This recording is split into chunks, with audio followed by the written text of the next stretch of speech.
Mirri Maz Duur had a massive impact in the early part of A Song of Ice and Fire and in Dany's life. But what did she actually want? What was she actually trying to achieve? Hi everyone, this is Robert. Welcome to Deep Geek. If you like theories, background, history and lore about A Song of Ice and Fire, The Lord of the Rings and The Witcher, then this is the place for you. Welcome. Mirri Maz Duur only appears in 4 chapters in the second half of A Game of Thrones, but her actions have a huge impact on the story. As we'll see later in the video, her decisions and actions changed the lives of tens, hundreds of thousands, and maybe even millions of people unknown to her. A particularly noteworthy impact for someone who, but for the interference of the story, would probably have happily never even strayed beyond her small town for the rest of her life. Something massive changed. So let's piece together her history and see why she did what she did and what she was trying to achieve. Mirri's mother was God's wife in the Temple of the Great Shepherd in her town in Lazar, just south of the Dothraki Sea, and Mirri seems to have been brought up there, being taught all her mother knew of the Lazarene healing arts and magic, ointments and smokes, spells and songs. Some context here. The Lazarene are a peaceable culture with a number of settlements in their land of Lazar, southwest of Vaes Dothrak. They rear sheep and worship the Great Shepherd, which seems like quite a nice, inoffensive god, it has to be said, with teachings about all his people being one flock and things like that. It didn't make them great warriors, though, and the Dothraki often raided their towns for slaves. Mirri's mother, and Mirri in turn, were gods' wives, so healers among other things. As Mirri says to Dany, "The Great Shepherd sent me to earth to heal his lambs wherever I might find them." All in all, it seems like a really nice place to be, a nice life philosophy to have, and Mirri seems to have been doing a good job healing people.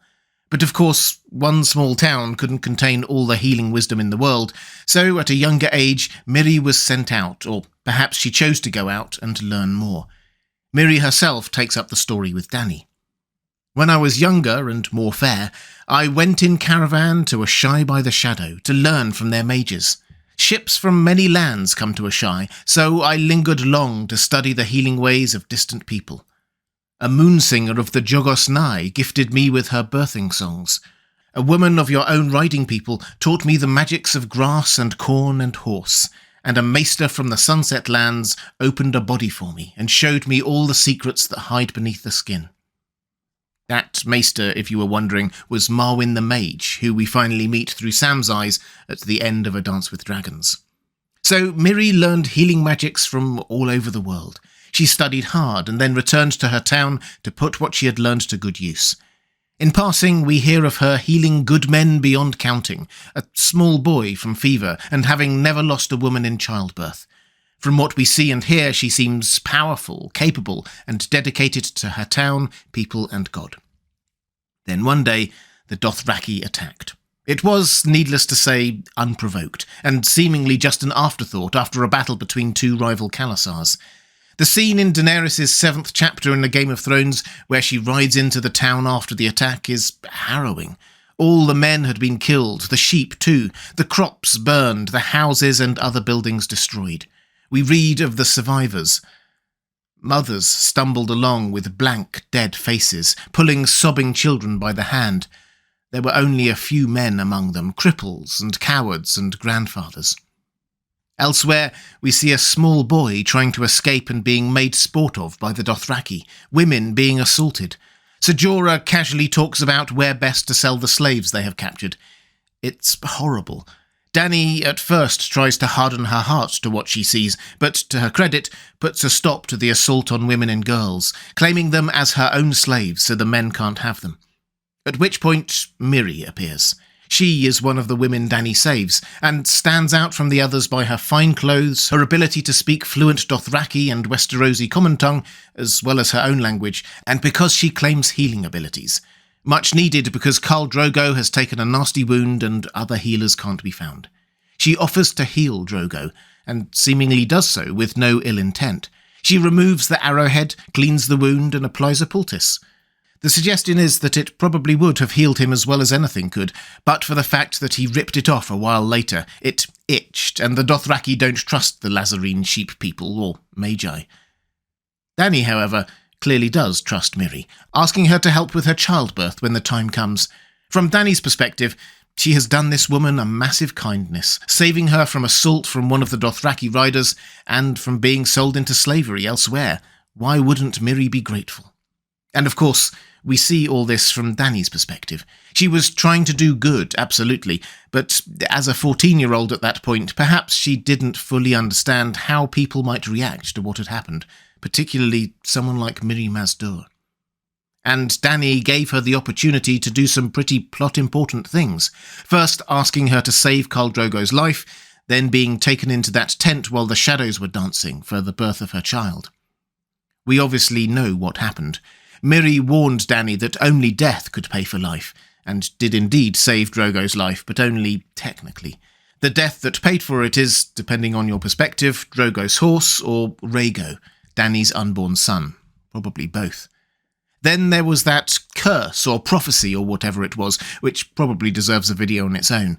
Mirri Maz Duur says that Khal Drogo will be as he was when the sun rises in the west and sets in the east, when the seas go dry and the mountains blow in the wind like leaves, when your womb quickens again and you bear a living child. It's clearly a poetic way of saying never, but with the added sting of implying Dany will never bear a living child.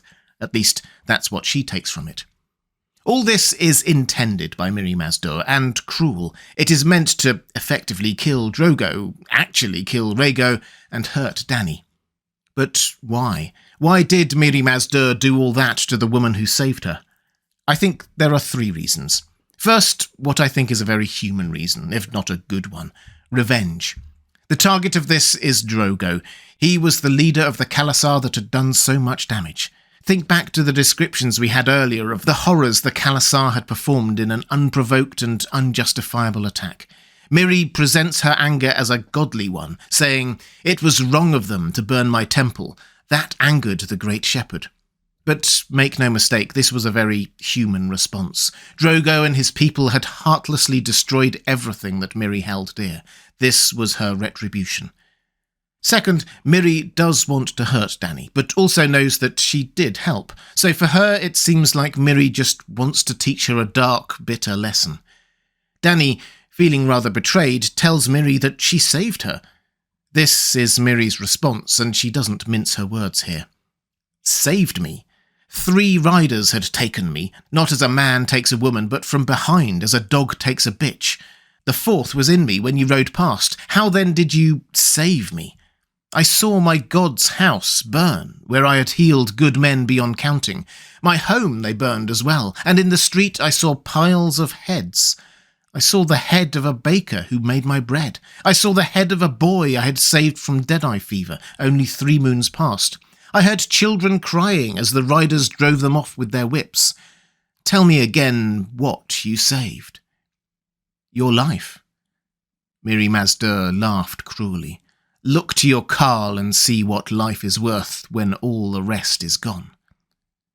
Mirri now had nothing. Her life was now worth nothing that she could see with all the good things stripped from it, so she wanted Dany to feel the same. But the third thing Mirri wanted to do was try to prevent this from happening again. It is often overlooked, but Mirri only speaks up, offering to help, once she hears Drogo bragging about Dany's unborn child being the stallion who mounts the world. A learned and well-travelled woman like Mirri Maz Duur will know what that means. Jorah explains it like this. The stallion is the Khal of Khals promised in ancient prophecy, child. He will unite the Dothraki into a single Khalasar and ride to the ends of the earth, or so it was promised. All the people of the world will be his herd. That's very much a Dothraki way of seeing things, uniting the Khalasars, riding to the ends of the earth. Mirri Maz Duur, and no doubt all the peoples threatened by the Dothraki, knew what that would mean for them. What happened to Mirri Maz Duur's hometown would happen to everyone's hometown. He had to be stopped. And she says, the stallion who mounts the world will burn no cities now. His Khalasar shall trample no nations into dust. Mirri used her one chance to, in her mind, save other towns like hers. Mirri's motivation is therefore threefold: revenge on Drogo for what had happened, a harsh lesson for Dany, and to kill the stallion that mounts the world before he can do what happened to her town to countless others. George R. R. Martin often quotes the old writer's idiom that everyone is a hero in their own story, and I think we need to acknowledge that this applies very strongly to Mirri Maz Duur. We read the story from Dani's perspective and feel her pain, but from Mirri Maz Duur's perspective, she was doing the will of her god, getting revenge for her people, and heroically sacrificing herself, for she surely knew she would be caught, to save future generations from the devastation of the stallion who mounts the earth. But I teased at the start of this video that Mirri's actions had huge consequences for the story, far outweighing her brief appearance. Some of these are obvious. Perhaps she could have saved Khal Drogo. He was on his way to Westeros at this point, to give the Iron Chair to his beloved Khaleesi. Once he'd recovered and gathered back his khalasar, he would surely have carried on with that. A Dothraki invasion in the middle of the War of the Five Kings would have been something indeed. And if Rhaego had lived, what would he have become? The all-conquering stallion who mounts the world? We should never truly trust prophecies in the world of Ice and Fire, but true prophecies are definitely real, so perhaps. But most importantly of all, the lesson Mirri Maz Duur tried to teach Dany was not the lesson she learned. When you read that last Daenerys chapter in the Game of Thrones, it becomes very apparent that Dany intended to hatch her dragon eggs on that funeral pyre. It wasn't an accident. And the crucial lesson in how to do it was from Mirri Maz Duur. Dany had tried hatching them before by putting them in a hot brazier, but something else was needed. Only death can pay for life, Mirri had taught her.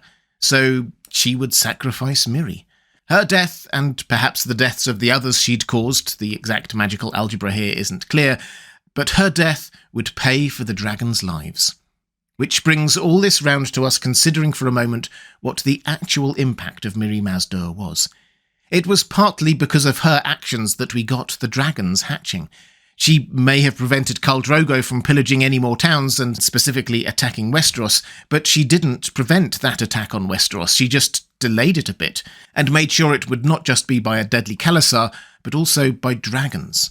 And although she may have spared the world of Rhaego, the stallion that mounts the earth, son of Daenerys, she actively led to the arrival of Daenerys, mother of dragons. Prophecies can be tricky, but might the true child of Daenerys, who is the stallion who mounts the world, not be Rhaego, but Drogon? Whatever Mirri Maz Duur's intent in killing Rhaego and ending Drogo's fighting life, she created worse threats than either in the dragons. Her death paid for the dragon's life. And at the death, I wonder whether she realised. "You will not hear me scream," Mirri responded as the oil dripped from her hair and soaked her clothing.